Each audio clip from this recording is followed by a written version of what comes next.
معزز سامعین گرامی قدر، نہایت دکھ اور افسوس کے ساتھ یہ بات کہنا پڑ رہی ہے، حقیقت خرافات میں کھو گئی، یہ امت روایات میں کھو گئی۔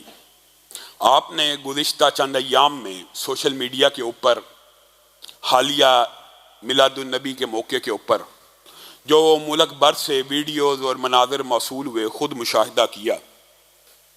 میرے بھائیو، رسول اللہ صلی اللہ علیہ وسلم عقیدوں کی اصلاح کے لیے بھی آئے تھے اور رسول اللہ صلی اللہ علیہ وسلم اعمال کی اصلاح کے لیے بھی آئے تھے۔ یہ آپ کو اور مجھے کسی نے مغالطہ ڈالا ہوا ہے کہ عقیدے کی اصلاح کے لیے تو آئے تھے، اعمال کی اصلاح کے لیے نہیں تھے آئے۔ اعمال ہم اپنی مرضی سے بھی کچھ اپنا سکتے ہیں۔ میں اپنے معتدل بریلوی علماء سے آج یہ بات کہنا چاہتا ہوں، کہاں ہیں آپ؟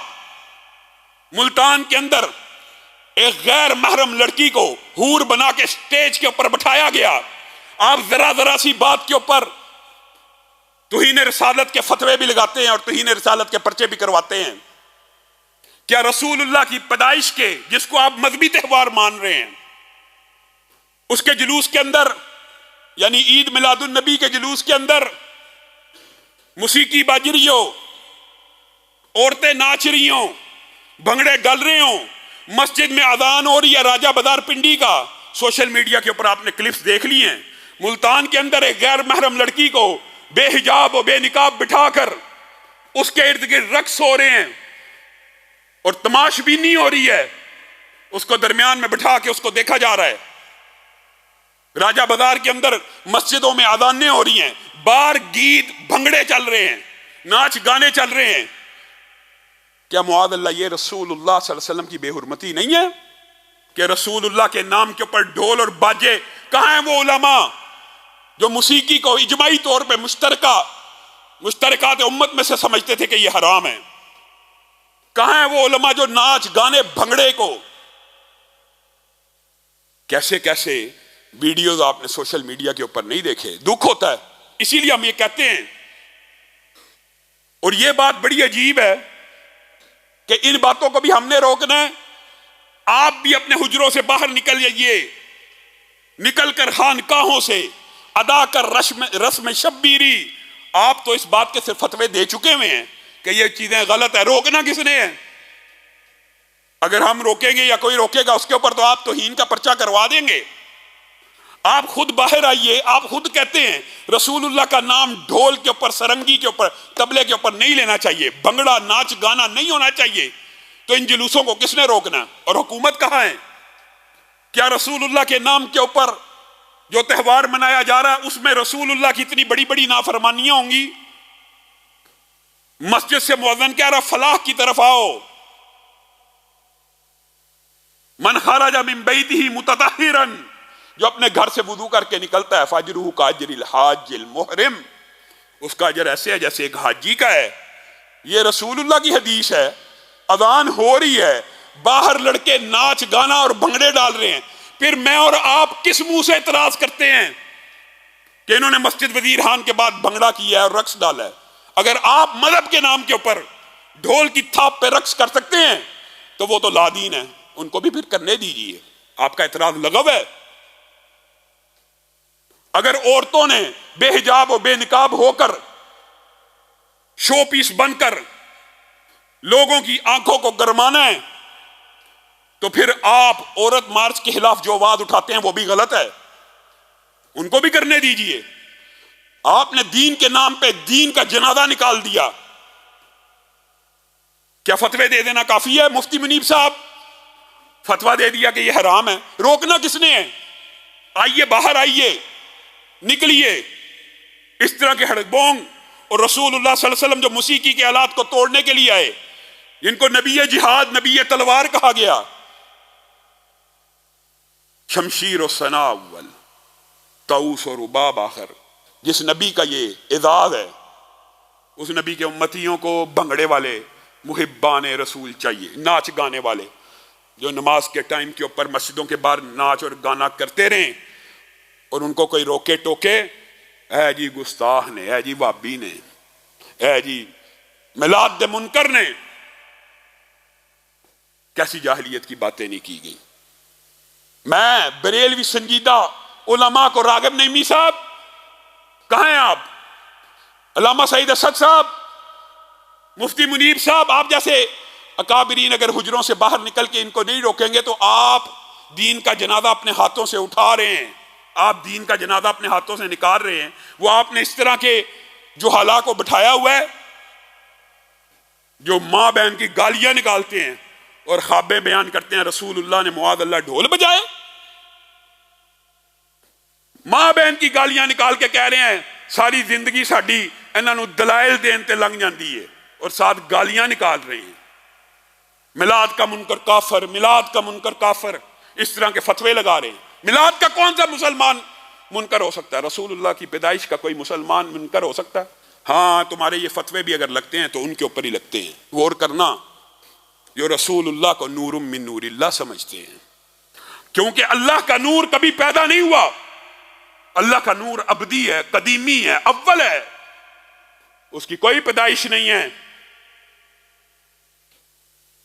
اور آپ نبی کو اسی نور کا حصہ جو لوگ مانتے ہیں، آپ میں سے بعض وہی میلاد کے منکر ہیں۔ ہم تو رسول اللہ کی یوم پیدائش پیر کے دن روزہ رکھنے کے قائل ہیں، ہم تو اس طرح میلاد منانے کے قائل ہیں جس طرح رسول اللہ نے منایا۔ میں پیر کو پیدا ہوا، میں پیر کو روزہ رکھتا ہوں۔ ہم اس طرح کے میلاد منانے کے قائل نہیں ہیں۔ اگر آپ ہمیں لاکھ مرتبہ یہ دعوت دیں کہ مسجدوں کو چھوڑ کر، اللہ کے سجدوں کو اور رسول اللہ کی سنت کو چھوڑ کر باہر ڈھول کی تھاپ کے اوپر رقص کیا جائے، جلوس نکالے جائیں بھنگڑے کے، جس نبی نے یہ کہا ہو عورت خوشبو لگا کے صرف اس نیت سے گھر سے باہر نکلے کہ لوگ اس کی طرف متوجہ ہو جائیں، فہی زانیہ، وہ ایسے ہی ہے جیسے وہ زانیہ ہے، اگرچہ اس کے اوپر حد نہیں لگے گی۔ آپ اسی عورت کو ڈیکوریشن پیس بنا کر، معاذ اللہ، اسی رسول عربی کے جلوس میں ماڈل بنا کر، حور آ گئی ہے، کیسے کیسے ڈرامے نہیں ہوئے۔ رسول اللہ صلی اللہ علیہ وسلم عقائد کی اصلاح کے لیے بھی آئے تھے، اعمال کی اصلاح کے لیے بھی آئے تھے۔ عمر بن جموح نے اس کا عقیدہ آپ نے سنا ہوگا واقعہ، محمد معاذ خلاد نے کس طرح اپنے باپ کا عقیدہ درست کیا۔ باپ باروب تھا۔ رسول اللہ صلی اللہ علیہ وسلم عقائد کی اصلاح کے لیے بھی آئے تھے، لوگوں کی عبادت سے نکل کر اللہ کی عبادت کی طرف آ جاؤ۔ ان تینوں بھائیوں نے بھی پلان کیا، ہمارا باپ تو یہ بت کی پوجا نہیں چھوڑتا، کیا کیا جائے۔ بت کو اٹھایا، گندے کنویں میں گرائے، پھر اٹھایا، پھر گرائے، باپ جاتا کنویں سے نکالتا۔ 6 مرتبہ یہ واقعہ ہوا، 5-6 مرتبہ۔ 7ویں مرتبہ ایک مرا ہوا کتا بھی بت کے ساتھ گرا ہے۔ یہ عقائد کی اصلاح بھی ہوتی ہے۔ عمر بن جموح نے اس دن کتے کے ساتھ جب اپنے معبود کو دیکھا تو دل کے اوپر چوٹ پڑ گئی۔ کہا تو اپنے آپ کو اس گندے کچرے میں گرنے سے نہیں بچا سکتا تو عمر بن جموح کو کیسے بچائے گا؟ آپ کو کس نے مغالطہ ڈال دیا؟ جو خود بیمار ہونے والے، جو خود مریض، جو خود مر جانے والے، جو خود دنیا سے چلے جانے والے، کرونا کے واقعات بھول گئے ہو؟ یہ سارے جو آج آپ کو ناچ گانے اور بھنگڑوں کے اوپر مجبور کرتے ہیں نا، یہ اپنی خانقاہوں کو کنڈیاں لگا کے بات دیتے۔ باقی تھی تو اللہ کی قائم کردہ مسجدیں تھیں، اور رسول اللہ عقائد کے ساتھ ساتھ اعمال کی اصلاح کرنے کے لیے بھی آئے تھے۔ مرثد بن ابی مرثد کا واقعہ بھول چکے ہو؟ یہ ہاں ہاں کی بات ہے کہ اعمال رسول اللہ نے بتائے کوئی نہیں، دین مکمل بتا کے گئے ہیں۔ کسی بندے کے ذہن میں اگر یہ مغالطہ ہے کہ رسول اللہ نیکیوں کا کوئی کام بتلائے بغیر دنیا سے چلے گئے ہیں، اللہ کی قسم وہ رسول اللہ پہ پورے کا پورا ایمان نہیں لایا، اس نے دین کو سمجھا نہیں۔ وہ معاذ اللہ رسول اللہ کے اوپر یہ الزام لگا رہا ہے رسول اللہ یا کوئی چیز چھپا کے چلے گئے یا علم میں تھی تو بتا کے نہیں گئے۔ یہ دونوں باتیں قرآن پاک کے خلاف ہیں۔ بلغ ما انزل الیک، اللہ کہہ رہا ہے جو تیرے پر نازل ہوگا تیرے پہ بتانا فرض ہے۔ رسول اللہ نے اس فرض کو پورا کیا، اعمال کی اصلاح بھی کی ہے۔ مرثد، اللہ کے رسول، میں آپ کے ہاتھ کے اوپر اسلام کو قبول کرنا چاہتا ہوں، لیکن میرے پاس کوئی ہنر نہیں ہے، میں زمانہ جاہلیت میں صرف چوری ڈکیتی اور نقب زنی کیا کرتا تھا، اور اس کے علاوہ مجھے کچھ نہیں آتا، اسلام قبول کر لیا تو بھوکا مر جاؤں گا۔ رسول اللہ نے کہا تو اسلام قبول کر، تجھے نقب زنی کی ہم اجازت دیں گے۔ صحابہ پریشان ہو گئے۔ یہ رسول اللہ نے آج تک یہ کسی کو نہیں کہا کہ ہم تجھے اس چیز کی اجازت دیں گے۔ رسول اللہ نے صحابہ نے کہا تمہیں کیا سمجھا؟ یہ ہمارے لیے نقب زنی کیا کرے گا۔ مکہ کے اندر جو قیدی، جو مظلوم مسلمان باقی بچ گئے ہیں، ان کی چھتوں کو پھاڑ کر ان کو آزاد کر کے لایا کرے گا۔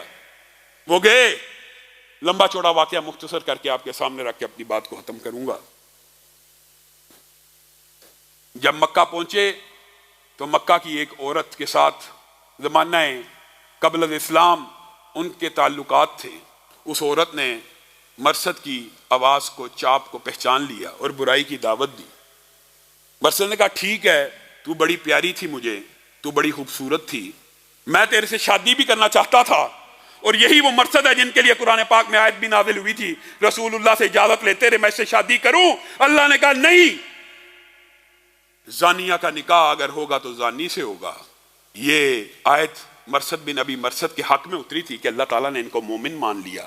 الفاظ کیا تھے جس کی وجہ سے مانا، اور جو فضیلت ملی کس وجہ سے ملی؟ اعمال کی اصلاح سے۔ عورت نے برائی کی دعوت دیتے ہوئے ہاتھوں کو پھیلایا تو مرثد بن ابی مرثد کہنے لگے تو میری محبوب بھی ہے، تو مجھے پسند بھی ہے، میں تیرے سے شادی بھی کرنا چاہتا ہوں، لیکن ہاتھ ایک ایسی ہستی کے ہاتھ میں دے آیا ہوں کہ یہ ہاتھ آج کے بعد کسی غیر محرم کو چھو نہیں سکتے۔ میں نے اور آپ نے دین کو کیا سمجھا؟ اللہ رب العزت میری اور آپ کی اصلاح فرمائے۔ سبحان ربک رب العزت عما یصفون وسلام علی المرسلین والحمد للہ رب العالمین۔